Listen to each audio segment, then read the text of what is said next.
জীবনে এমন একটা সময় এসে দাঁড়িয়ে পড়লাম, জীবনে কি করলাম, কেন করলাম, সামনে কি হবে কিছুই জানি না।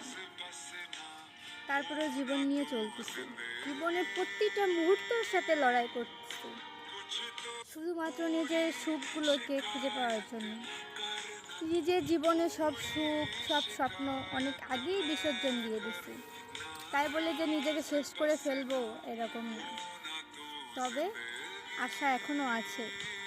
যদিও নিজের জীবনে নতুন করে পাওয়ার মতো কিচ্ছু নেই, তারপরেও অনেক আশা নিয়ে, অনেক ইচ্ছে নিয়ে জীবনটাকে আবার শুরু করতে চাই। জানি না কবে এই দিন আসবে, কিন্তু এমন একটা সময়ে সুখ পাবো তখন হয়তো সেটার আর বয়স থাকবে না।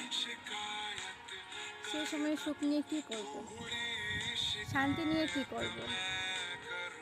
আমি মনে করি জীবনে সুখ শান্তি সব কিছু। যেখানে সুখ নেই, যেখানে শান্তি নেই, সেখানে আপনার কেউ নেই। আপনি যেখানে ভালো থাকবেন সেটাই আপনার জীবন।